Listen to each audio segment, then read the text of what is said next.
welcome to another Bitflix.com podcast. My name's Stuart Wright, and today's guest is Anthony Mullins. Welcome to the show. Thank you. It's great to be here. And it's great to have you. And I do have to tell the audience that I'm talking to you at 5 to 5 on a Monday evening or late afternoon, and it's pushing 2 o'clock in the morning where Anthony is in Brisbane, which was a surprise when I came on the call. Worth staying up for. You're very kind. You're very kind. But we've not come here to talk about time differences. We're here to talk about Anthony's book, Beyond the Hero's Journey, Crafting Powerful and Original Character Arcs for the Screen, which is out now. And I will put a link in the show notes to where people can get that from. And we're going to do my 5x5 format, picking apart your book in 5 easy steps. But before we do that, do you want to give people a sort of introduction to who you are that sort of put you in the position where you go, I want to write a book about this? So I'm a writer and director. I've been doing that for about 20 years, mostly in TV drama here in Australia. And my career kicked off in fairly sort of spectacular fashion when one of my first short films got into official competition at the Cannes Film Festival. No mean feat, my word. Stop.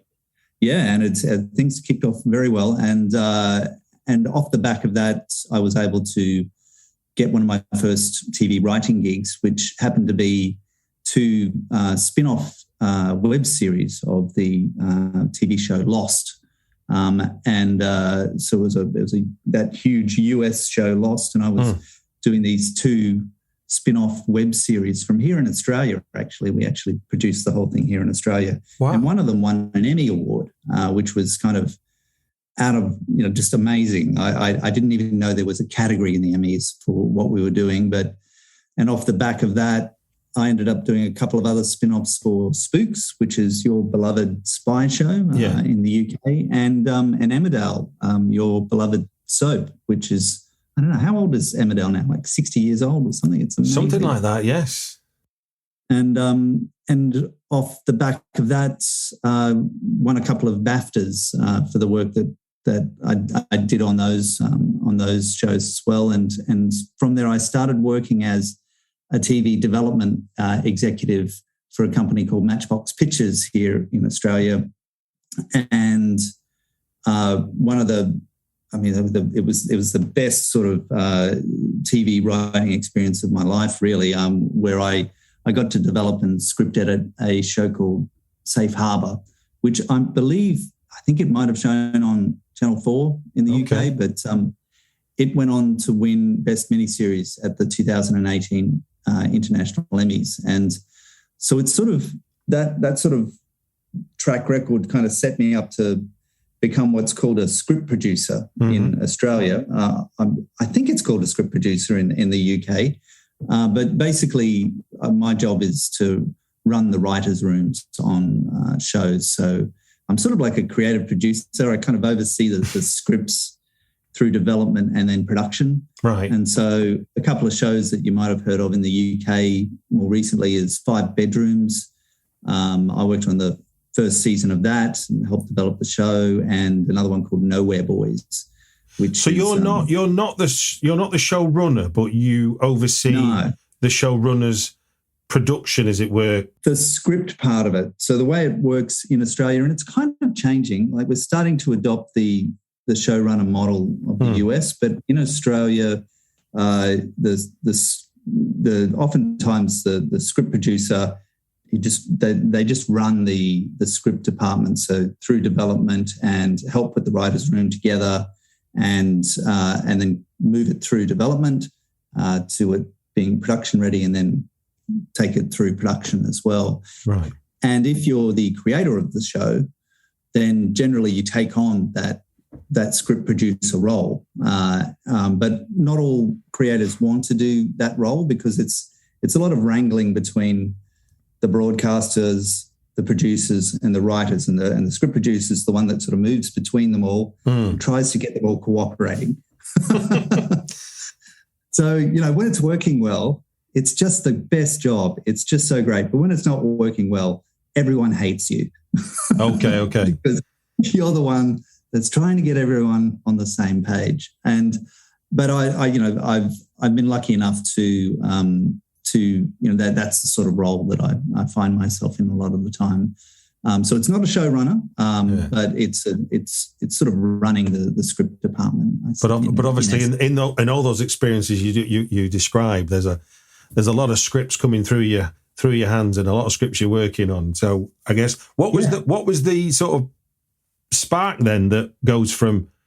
I think I've got a lot of experience of what makes a good script. I've worked on some. You can say, there's an award for something. I can prove, there's an objectable proof that this was good, as it were.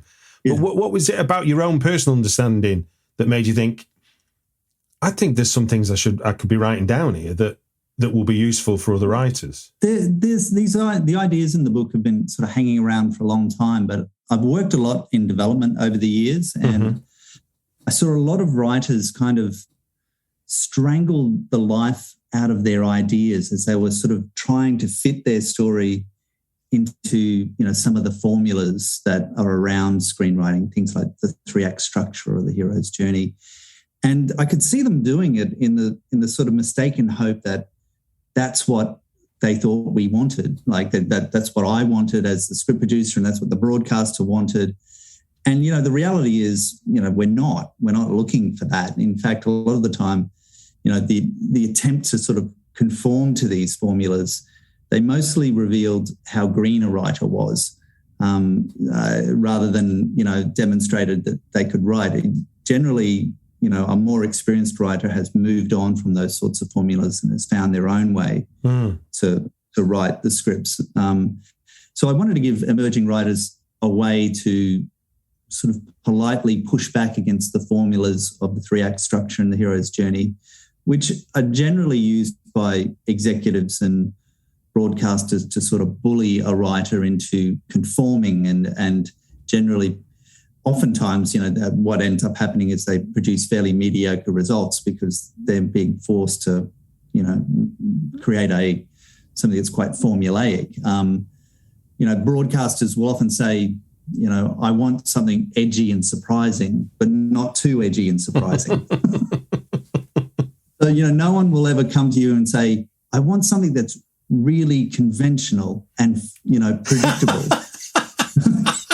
But when they're pushing you towards these formulas, that's what you're going to get. Because if you start out with something really conventional and predictable, like a formula, by the time you've done a few drafts, it's going to be really bland after a few drafts, and no one's going to want to make it. So I guess the impetus to write the book was to reassure people that there are other ways of approaching their story. They can find the true shape of their story, what their story is really about, without having to resort to formulas. And it was kind of just a lifeline to the writers that I work with a lot of the time to, believe in the story that you want to tell and communicate that. Which plays into the old adage that the best way to learn how to write screenplays is to read screenplays. Oh, absolutely. I couldn't agree more. Reading, it's the very best film school there is, or, screenwriting school. It's just read the very best screenplays. Anything that's nominated for awards, anything that wins awards, whether you like that sort of movie or not, just read the screenplay and you'll learn so much. It's incredible. But you also, I think all books about screenwriting and writing it's not that they've got the rules for you to follow, but they've all got something that might chime with how you think about your writing, or like you say, there's a difference between someone that's green behind the gills and someone that's been pounding away at the keyboard for 15, 20 years.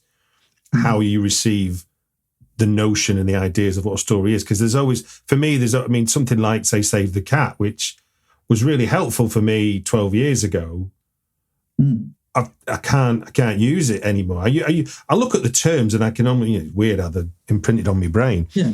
But they are made they are like asking a demolitions expert how to build a building, because they're from like historical facts of deconstructing stories. You're right. If you ask an architect to design a building, yes, they've got a wealth of experience, but The new problem is the marshland it's built on, the eroding seawall. These are all new things that the architect has got to come to grips with.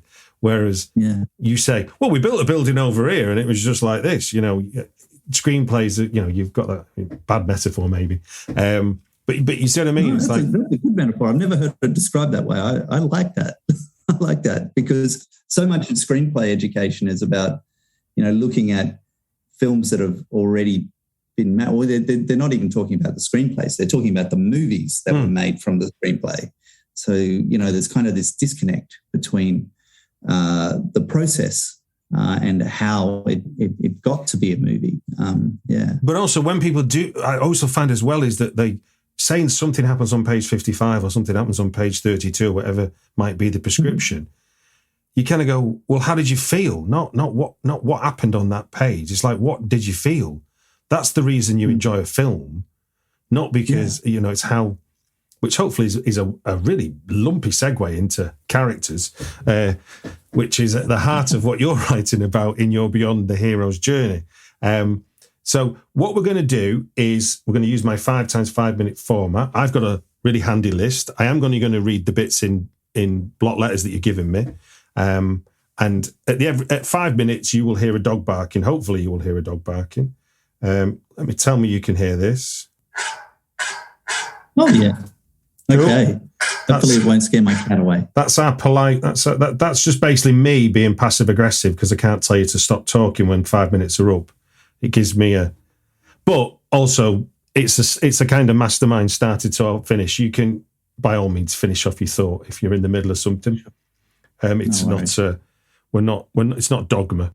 It's just so we don't spend 24 minutes talking about one and then 1 minute on 4 things is more or less. No worries. Okay, sir. Well, I'll give you the floor now, which is number 1 is it's about character arcs. Yeah. So the book essentially is about character arcs, which is one of those terms that we all use these days. You know, it's not just film people, but average viewers as well. And I've even heard my mum talk about character arcs in her favourite show. So if my mum is talking about character arcs, then, you know, it's basically gone mainstream. And I think one of the reasons is because either consciously or unconsciously, we all track character arcs in our favourite TV shows.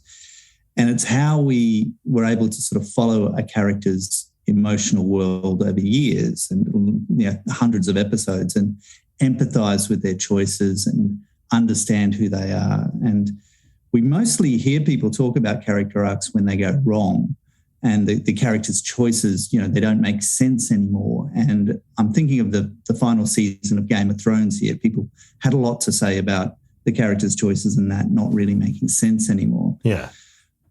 So the way I describe a character arc in the book is it's the emotional shape of a character's story. So it's not just the external events, the plot points that happen to a character. It's also what's happening to them on the inside, what's happening to the character emotionally. And I argue in the book that understanding how character arcs work really expands the storytelling landscape you can explore as a writer. In fact, you know, I would say it's the most valuable tool in a screenwriter's toolkit. But unfortunately, it's also one of the most misunderstood tools for writers. Okay. And the reason for that is a little storytelling idea called the hero's journey.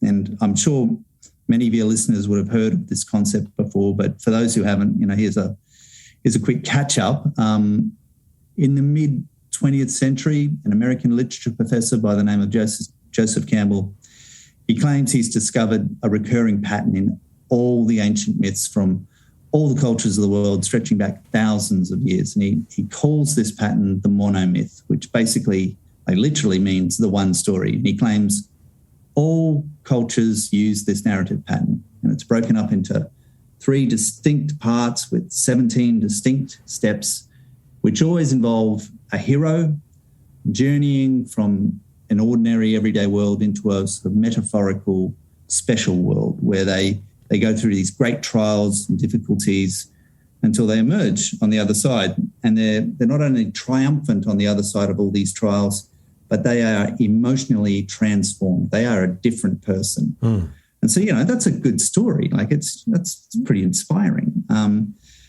But Campbell's ideas don't really get much traction in academia at the time, partly because he's pretty selective about which myths he includes as examples, and he doesn't do any field research to support any of his claims. So the hero's journey... I never knew that. Like academia just... anthropologists are just really not into Joseph Campbell. He's a total amateur in their eyes. Okay. So the hero's journey, basically, it lies dormant for 30 years until the 70s, when a young guy called George Lucas, he uses the hero's journey as a template for the first Star Wars film. And this changes everything. And ever since, pretty much every writing manual has claimed that the hero's journey, the 3-act hero's journey, is the only story there is. Like, literally, there's no other way to tell a story. The monomyth is the only story ever written. And if you try and do anything else, you will fail. That is the message of most of the books. What a terrifying thought. Here's the thing. And this is the premise of my book, is the hero's journey, it's a fine story. It's good. Lots of great things can be made with a hero's journey style arc, but the hero's journey is not some mythic pattern that unites all of storytelling across all of culture through all of time. It's just a character arc. It's literally in the name, hero's journey, character arc.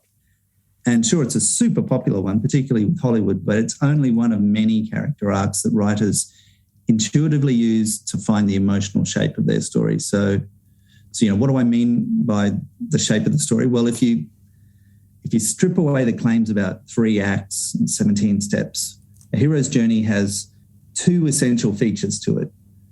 It's about a change character with an optimistic arc. So things work out okay in the story because the character emotionally changed. So, for example, if Luke Skywalker didn't look inside himself and there's the dog. If he didn't look inside himself and trust the Force, everything would be lost. So in a hero's journey, the most important problem to overcome is not the external to the hero, it's inside the hero. Once they change, all will be well. But of course, do all characters change? I argue in the book that there's many fantastic examples of really successful films where the protagonist does not change. In fact, they succeed because they don't change. So Promising Young Woman, I think, is a great recent example. Jaws, Erin Brockovich, Alien, Moana, even Raiders of the Lost Ark. These characters win because they're stubbornly constant. And, do all arcs have to end with a sense of optimistic triumph? Like, how does the hero's journey deal with the dark tragedy of, The Godfather or Chinatown or Mulholland Drive, or, really ambivalent sort of stories where things are both good and bad, like Nomadland or The Father, or, Power of the Dog that we just saw, at the Academy Awards. So, these arcs don't feel triumphant in the way a hero's journey demands. So in the book, I explore some that, have that hero's journey style arc. It's about a change character with an optimistic arc, but also explore lots of different arcs and how they go beyond the conventions of the hero's journey. So, yeah, I didn't make your 5-minute mark. I'm sorry about that. That's okay. Like I said, it's more a guide. It's not dogma. It's more to keep us aware that 5 minutes have passed. So they did, and we'll move on to the next heading you give me. Yeah, sure. It's visual. The origins of the book were actually the weird little diagrams you'll see in each chapter, which map out the character arcs of each story. And I actually developed these diagrams many years ago when I was doing a master's with Jared Lee, who wrote Top of the Lake. And Jared was showing us all these crazy movies which didn't fit the typical 3-act hero's journey, and that all the screenwriting books said there had to be a 3-act hero's journey, but his films didn't fit that sort of thing. And I'm a pretty visual thinker, so I felt like I needed to picture the structure of the films we were discussing, but the only models I had for diagrams were things like the 3-act paradigm or Freytag's triangle, for rising action, that sort of thing, and they just didn't work, so I was a bit stuck. But as I was working this out, I realized that all these traditional diagrams put the emphasis on the plot points and, the external events, and they didn't map out the internal emotional journey that the character was on. So through a hell of a lot of trial and error, I started trying to map out both the external events as well as the internal choices the character was making, and mapping those out at the same time. And when I started to do this, I could literally see the different character arcs each film made and how they were different from a typical hero's journey. And it was a bit of a revelation because it told me I was onto something. And the diagrams helped me to see the real shape of the story rather than assume it had to be crammed into a 3-act hero's journey. So in the book, that's what I do. So each chapter is 3 case studies of a particular sort of character arc, which are illustrated by diagrams showing the unique structure of each story. And now I realize, this is a podcast, so I'll share with you a writing technique to help visualize these diagrams. Yeah. So imagine 2 parallel lines. One line is the character's external world, so their friends, family, their job, the community around them, their environment, all those tangible things. The other line is their internal world, their beliefs, their values, their desires, fears, hopes, all those intangible things that are inside us. Now, at the beginning of the story, these 2 lines, they're in parallel. They're like train tracks. And that's because the character's world is not changing. The situation with their family and friends, it might be good, it might be bad, but it's stable. The same with their internal world. Everything's stable. That's at the beginning. But a story really kicks in when something in the external world of the protagonist changes. So maybe their marriage breaks down, or they lose their job, or someone dies, or whatever. The point is that their external world heads off in a different direction. So it's no longer running in parallel to their internal beliefs and values and hopes and all those sorts of things. And there's a gap opening up the further it heads off in a new direction. And the gap will grow unless something will change. And this is the conflict that's at the heart of every narrative. The external world is at odds with the character's internal world. And it's this dynamic that creates, the unique character arc within each story. And that's what the diagrams try to illustrate. So, for example, in some stories, the character will need to emotionally change to resolve the conflict. So, Star Wars is a great example of that. Lady Bird is, so is Moonlight. So you'll see the line representing their internal world changing direction to bring things back into balance. But other times, the character won't change enough to completely resolve things. So there'll still be a gap at the end of the story. So, there'll still be conflict there. So the Social Network is a great example of that. Nomadland, Portrait of a Lady on Fire. Can I throw an example at you? Just so I feel like I've understood it, because I've just finished watching this TV series Top Boy on Netflix, and great show. And there's a wonderful scene where a guy who's in prison and wants to turn on the gang leader who's been his friend for 20 years. So you've got 2 characters that haven't changed at all, and what changes the guy who's in prison's mind is to do with bringing the external world into his criminal world. Now, before, you'd only ever seen him with his baby, and he was very good with his baby, but he was servicing the gang with cars and whatever he did. And the gang leader says, "What about your mother and what about your sister?" And he says, "They're not part of it." And he goes, "That's not how this works." And then suddenly the character who you thought was going to get out of the criminal world and get out of prison by dobbing his mate in has now to cope with the idea that what decision he makes next could mean the death of his sister and his mother. Now, before that conversation started, that character didn't have to consider that option until it was brought up. And then suddenly their whole mindset has to change in that moment, even though they thought they knew what the future held. Suddenly the future's bad, and they can affect it, or they cannot.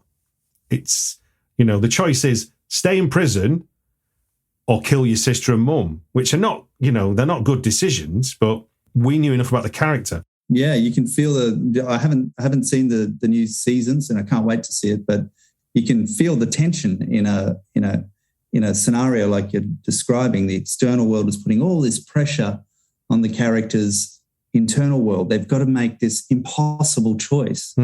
And sometimes in a film, that impossible choice will mean doing something, making a choice that they would never have made at another time in their life.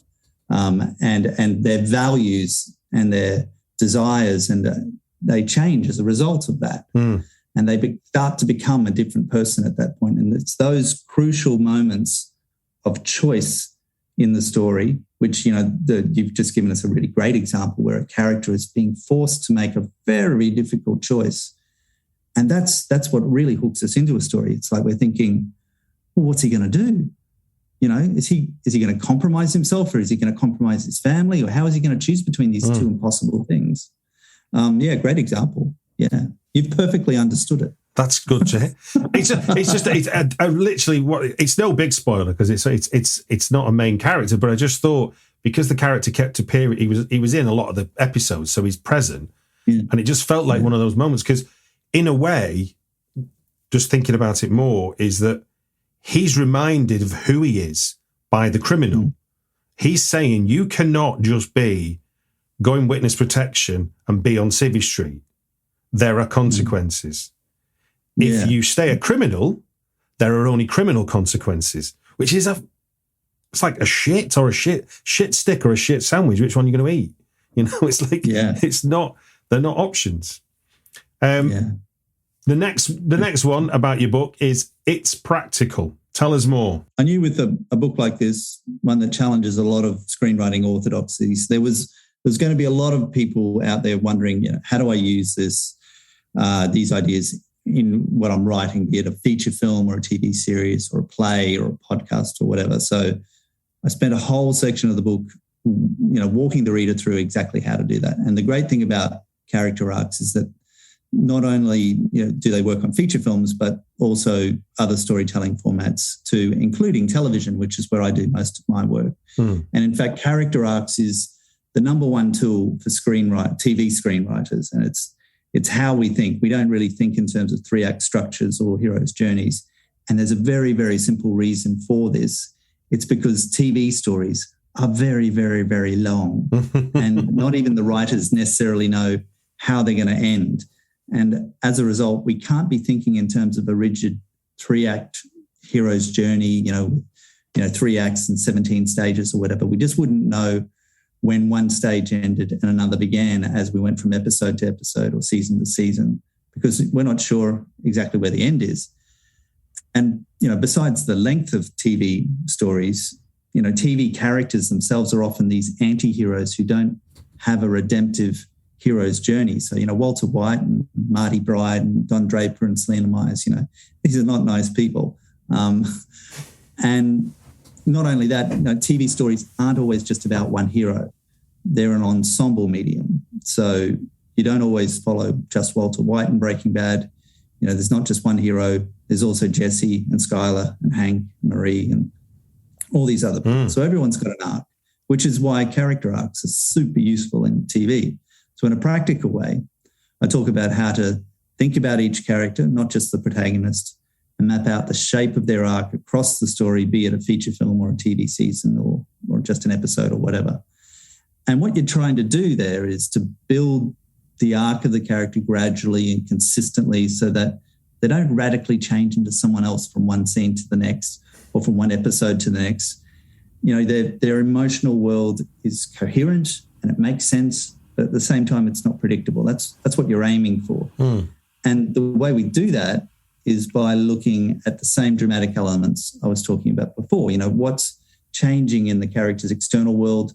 How does this put pressure on their internal world, what they hope for, what they want, what they believe? Will they change their inner beliefs and values to fix the problem? Will they hang tight and resist? What's the shape of their arc? Will things be looking optimistic at the end of their arc, or will they be looking pessimistic or ambivalent, somewhere in between? And it's exactly the same principles outlined in the case studies that I do elsewhere in the book. So it builds on what the reader already knows and gives practical exercises to apply the ideas. And apart from that process of building character arcs, I also spend a chapter exploring how to work on developing your own unique voice as a writer. And this is rarely talked about in screenwriting books. It's very neglected, but it's so important. It's more so than ever. It used to be that the job of a TV writer was to blend in and not have a distinctive voice, but the opposite is now true. A showrunner wants to know what unique perspective and approach to storytelling you're offering the room that you're coming into.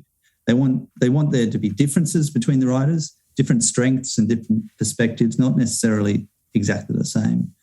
And once again, an understanding of character arcs can help you find out what sorts of stories you're drawn to, which ones you're good at, what sorts of characters and conflicts you connect with, and how you might approach them in an original way. Because, every character arc, it has a particular feel to it. An uplifting story about a change character with an optimistic arc, something like Star Wars or Lady Bird, has a very different feel than the gritty toughness of like a constant character with an ambivalent arc. So I'm thinking of Amour, the French film Amour, or Winter's Bone. These are really tough, constant characters who just grind their way through really difficult situations.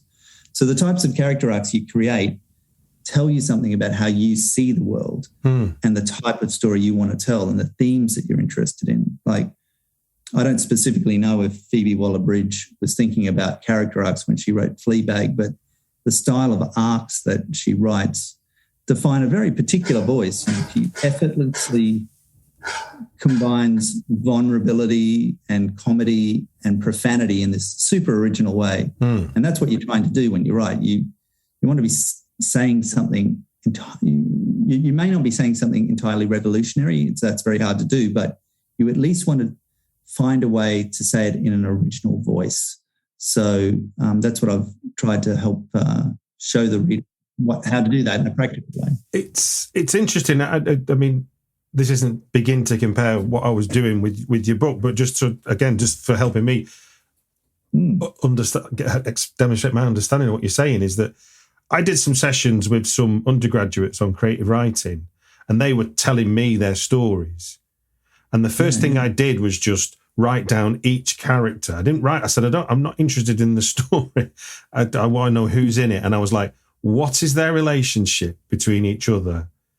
Right. And then suddenly you have this mind map. And I said, and that's your story. He hates her, she loves him, they're jealous of that, and she wants to win the World Cup or whatever it might be. And suddenly you've got a picture of your story beginning to emerge because you've got some tension. And I said, wouldn't it be better if that was his sister, not his girlfriend? And suddenly they're like, poof, this becomes a different story. But it's the character, that character begins to become more dramatic than just simply another flatmate, say, for example. Yeah, because what you're describing there is a very character-based approach to, you're building the story out from the characters. And that's very much what, the book does when you're talking about character arcs.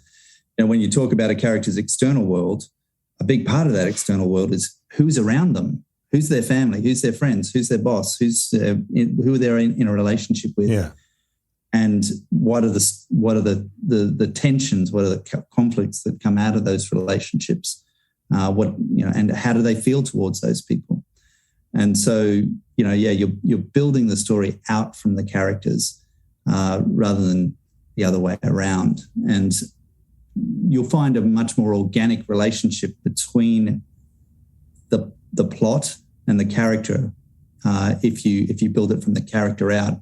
Oftentimes, that's one of the reasons why very plot-driven stories tend to have quite thin characters. The characters are only there to serve this plot that's playing out. Whereas if the story has been built from those characters, it can't help but serve both of them at the same time. Yeah, because it's like the wonderful thing about how you mentioned Breaking Bad before. It's amazing how we can feel sympathy because of the cancer of his decision to deal drugs. There's no other. There's nothing about that suggests on paper that you definitely should. But because the character we learn about first is this particular person, and their decisions, you're going, no way. It's so interesting, Breaking Bad. It's interesting the things that it's such a great show and brilliantly plotted and amazing characters. But it always struck me that a part of that world that they deliberately left out, smart. I think they were smart to do this, but they left out the victims, the addicts, I guess, of the drugs that they were selling. You saw the criminals, you saw the people selling the drugs and stuff. You saw a little bit of it with Jesse, the addiction, but you didn't see the wider world and the impact they were having with their drug selling. Because I think if you did see it, you just wouldn't be able to sympathise with Walter White anymore. True. It would cancel out the cancer thing. Absolutely cancel it out. When I remember, I went back and I've watched the first episode a few times, and that first episode is a blueprint that stands up as the characters it introduces. Yeah. Right the way through all 5 seasons, which blew my mind going back. Because there's things like, I remember I think it was probably beginning of season 3 when I realised the sister had the thing about purple. Go back to the first episode, it's there. Isn't it? Yeah. Wow. And I was just like, poof, it was always there. And so those it's hats off to Vince Gilligan, I suppose, in that sense. But yeah, it's brilliant. But that plays into that idea of building out from characters and the story emerging out of what they do and who they are, as opposed to, I have a story about a drug dealer who used to be a teacher, which doesn't sound nearly as appealing. Right, so number 4, it's diverse. What is it? What do you mean in terms of that in reference to your book?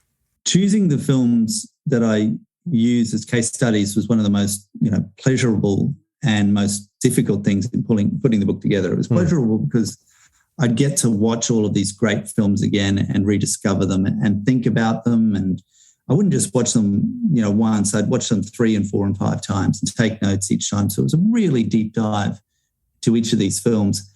And from that, a list of contenders started to emerge of films that I should analyse. But it was a really long list. It was far too long. And so I needed a way to sort of focus the material. So I came up with some criteria. And firstly, I wanted to make sure I was mostly talking about recent films. So stuff in the last 5 years, Moonlight, Burning, Lady Bird, Midsummer. I think I'm going to submit it's a real strength of your book. That was one thing that shone for me is that we were looking at films that we hadn't really looked at. So it felt fresh in that sense already. Oh, that's great to know. It's I wanted to make sure that there were films that were still sort of swimming around in our sort of collective consciousness, I guess. But I also wanted to include some classics, but not too many, just one per chapter, stuff like The Godfather or Erin Brockovich or, Mulholland Drive. And the reason for this balance between recent and classic is because these days, with so much to watch, it's very, very hard to make a list of films that the majority of people have seen. Absolutely. It's virtually impossible. And I know this from teaching a class of film students. This is film students who had never seen Raiders of the Lost Ark. So, no, that's true. It happened. So from there, I sort of whittled things down by choosing films that had either had critical and or commercial success, ideally both. So, Moonlight fits that category, did extremely well commercially and critically. Moana and Hidden Figures were big commercial successes, but they also played well with critics. So, my list is starting to get shorter now, but I've got some really difficult decisions to make. And I thought about the purpose of the book, which in many ways is about inspiring writers to step outside the norm and tell stories that are more authentic and more original and don't lean on mainstream Hollywood formulas. And in fact, the title of the book in the original Australian edition was Beyond the Hero's Journey, a guide for writers with a different story to tell. So I wanted that sentiment to be reflected strongly in the choice of films. It felt right for the underlying themes I was exploring. So I tried to achieve a balance of films by filmmakers from a variety of backgrounds who were telling stories about characters from a variety of backgrounds. And as a result, half of the films I use as case studies are by underrepresented storytellers. So, it's female, queer, persons of colour, Indigenous. And I think it's important for the health of the art form to acknowledge and actively promote the very obvious fact that there are a variety of stories to be told and cultural perspectives to be represented. And depending on where you're from, you tell stories in different ways. And commercially, it makes a lot of sense these days too, because storytelling is more global and diverse than ever. And audiences understand that in a way that was not possible when I was growing up. Like when I was growing up, films with subtitles could only be accessed at a few screenings at a film festival or by international mail order. Now, Parasite wins the Academy Awards and we're all watching Squid Game. It's a worldwide sensation. And, we're not constrained by language or culture as much anymore as we used to be. And audiences enjoy the differences they're seeing in terms of storytelling and styles and cultural perspectives. So I think it's important we acknowledge this when we're talking about what makes a good story or teaching about our art form. And if anything, I wish I'd had time to make the selection of films even more diverse. I mean, the majority of films, they're still from Hollywood, such as my background and my taste. And there are only 2 films from Asia, which is absolutely embarrassing considering where I live in the world. Yeah. So, maybe I'll get an opportunity to fix that if this gets to a second edition. And, and if it does, then Drive My Car will be in there for sure. So, yeah. I mean, it's interesting, just as a sidebar, really. I think that as much as the birth of the streamer has been a huge threat to what was the theatrical window and theatrical release,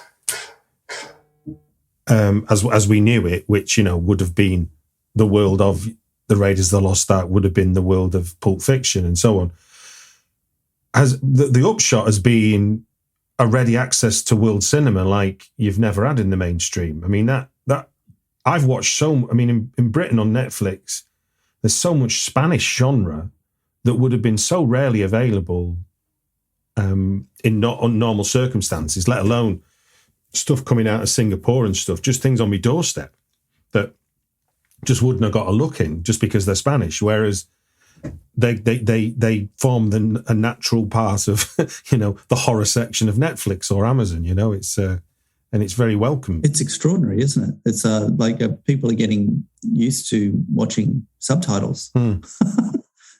I never would have believed it. But also what we can learn from, I don't know where this goes, whether or not we end up with some sort of one monolithic way of telling stories if we all, we draw from each other, but hopefully not, because I find it really interesting when you see how a story is being approached from a different cultural perspective. You begin to go, oh, that wouldn't have been allowed. I remember the first time I watched some Singapore cinema and you were like going, 5 minutes ago, this was like blood and gore, and now it's melodrama. Where's this? What's going on here? Is this allowed? It's that switching up the tone is a very it's an approach that, and I'm not that familiar with it either, but I'm kind of getting into it, and it's about tuning into a different way of telling the story. And I think in the last 5 years or so, some of the best films in the Academy Awards have been the foreign films. Like, Parasite wins. Drive My Car was up for the prize this year, and Drive My Car's it's a perplexing film that's so interesting and so complex, and it's just telling a story in a different way, and it's really connected with an international audience. But like last year, Another Round, I thought that was the film of the year. It was incredible. The Worst Person in the World, that's done incredibly well. People have really connected with that. So yeah, look, there's other ways of telling stories, and we live in an abundance of opportunity to find out about it. Indeed. Now, finally, then, number 5 is it's got extra chapters. Do you want to tell us a bit more about that? It does. It does have extra chapters. So when I finished the Australian edition of the book, I thought, okay, that's it. I have nothing else to say about screenwriting at all, like nothing original anyway. Yeah. But when I launched the book, I was doing lots of events and interviews and lectures and those sorts of things. And you get talking to people about the ideas in your book. whether they agree or not. And it gets you thinking. And I realized I did have a few other things I wanted to say when it came to screenwriting. And it had to do with two notoriously difficult types of characters, which virtually anyone who knows anything about writing will warn you off and say, don't do it. It won't work. And you're totally wasting your time. And those two character types are reactive characters and passive characters.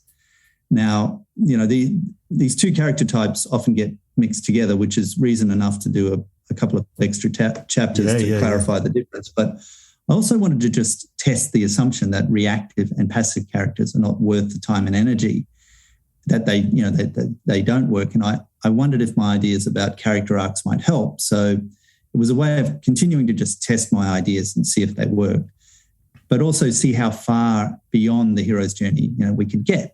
So, let's define what we're talking about here a little bit. So, we'll start with reactive characters. So a reactive character is a character who's making decisions, making choices to fix their problems, just like in a hero's journey. But stuff is going wrong in their external world, so they're making internal choices to fix things.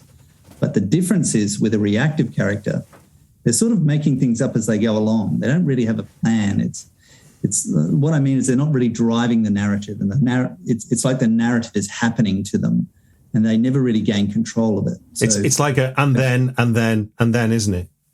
Exactly. And a great example of this that I cover in the book is Midsummer, which is a terrific and absolutely terrifying art horror film from a couple of years ago that I'm sure many people have seen. And in that film, the main character, Dani, she's attending a creepy pagan celebration with her friends, and she chooses to take part in this pagan celebration. But her choices have little impact on the direction of the story. She's just sort of being swept along in the wake of other people's decisions, like her boyfriend or her friends or the people running the festival. And so for the vast majority of the story, Dani is very reactive.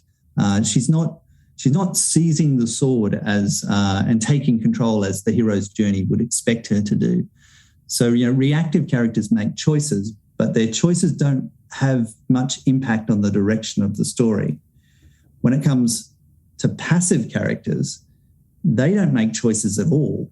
They just drift along, avoiding whatever conflict there is in the story and ignoring the problem and hoping it will go away. So an example of this I talk about in the book is Dead Poets Society, where the main character, Todd, he's a student at a private school with a very excitable English teacher, played by Robin Williams. The teacher is Mr. Keating, and he encourages his students to express themselves through poetry and art.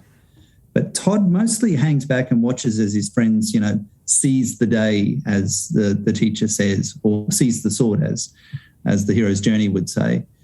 And so Todd's a very passive character. He doesn't make strong choices. He makes choices, but they're tiny choices. And he spends his whole time sitting back and watching his friends make bold choices and risking everything to express themselves. That is until the end of the film, where in defiance of the school, in a very famous scene, Todd stands on his desk and salutes Mr. Keating, who has just been fired because of a tragic accident at the school. And it's an incredibly telling moment in the film where the main character, Todd, who has stayed utterly passive and avoided making any strong choices. So he's standing up, he's defying the school. It's a massive choice, and it's the point of the whole film. It's why it's so incredibly moving when shy Todd finally gathers the strength to make a choice and defend Mr. Keating, regardless of the consequences. If he'd been on a hero's journey, it would have been a very different story where he was much more in control of it. He'd have to have been in more conflict, wouldn't he, with Robin Williams and things like that to make it work? Absolutely. It just would have been a completely different story. Yeah. So it's an example of a passive character where it works. It's like, that scene is incredible. It's the same in Midsummer. At the end of that film, Dani, who has been so reactive all the way through, she finally makes a choice of her own in the final ceremony at the pagan festival, and it frees her of all this grief that she's been carrying through the whole film. And, finally she makes a choice that matters. So in the extra chapters, I explore those two types of characters, reactive and passive characters, and they go way beyond where the hero's journey would normally go.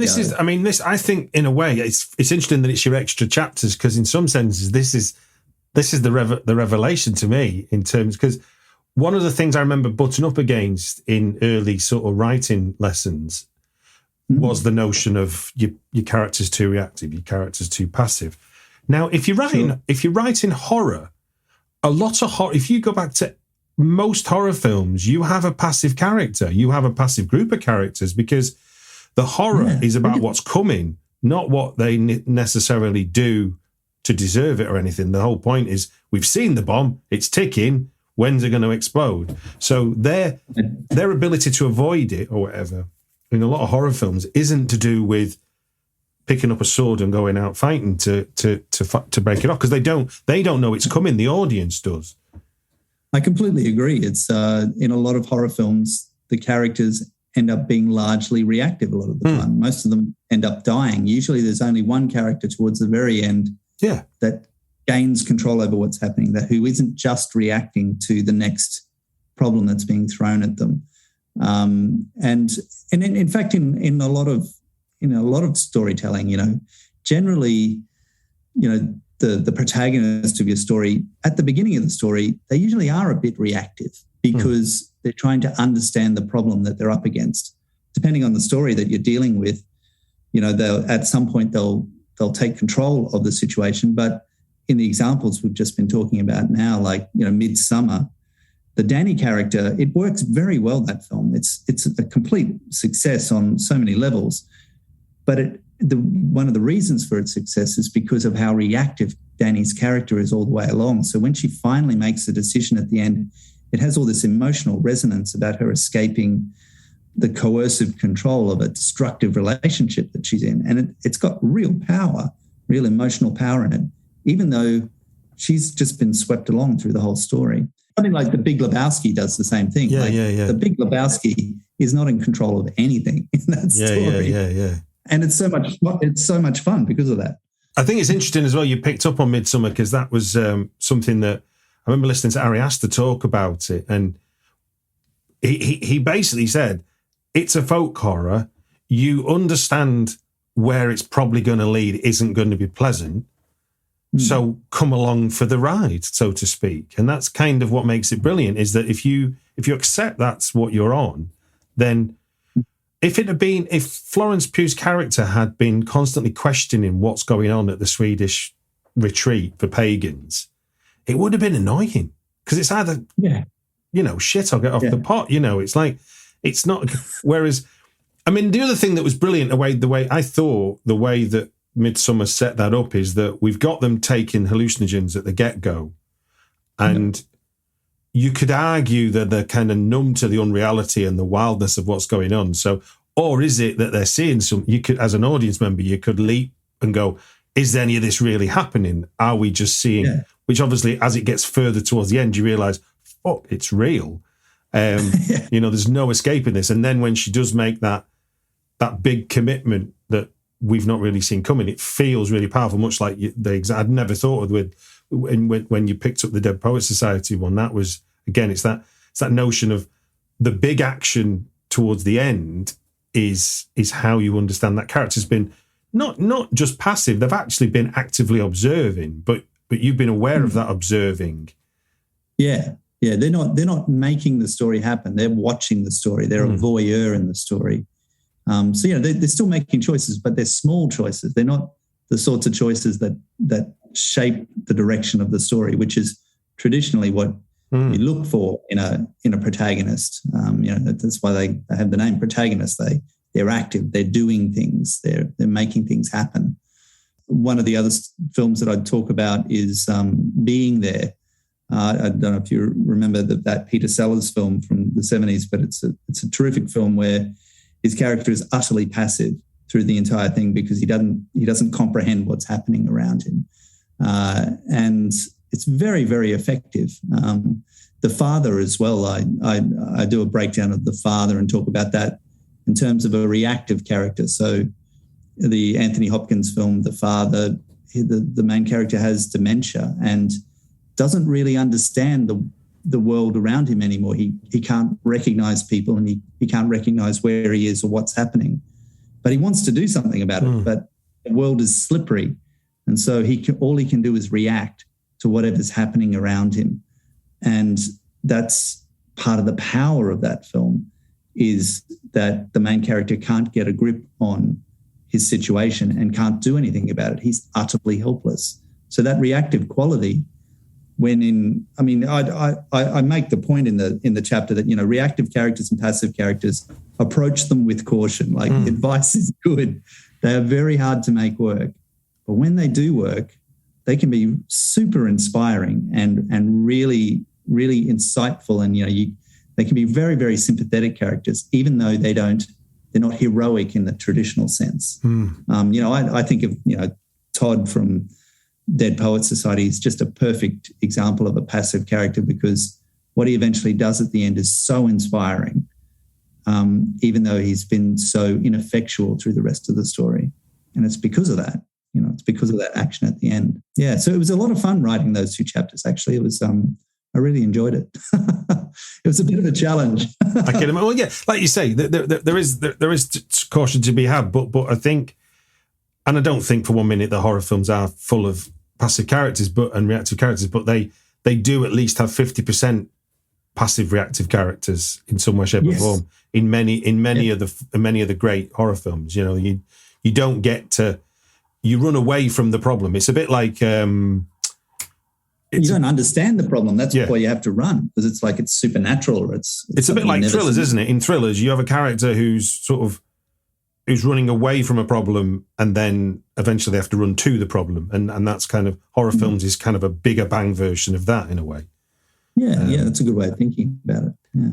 Well, look, sir, I've had more than enough of your time. I'm realising it's later where you are than when we started, and that's going to eat into tomorrow for you. It just gives me to say thank you very much for giving us your time on the Britflix podcast to talk about your book, Beyond the Hero's Journey, crafting powerful and original character arcs for the screen. I will put a link in the show notes so people can get it. And thank you very much. Thank you very much, Stuart. This has been lots of fun. Great talking.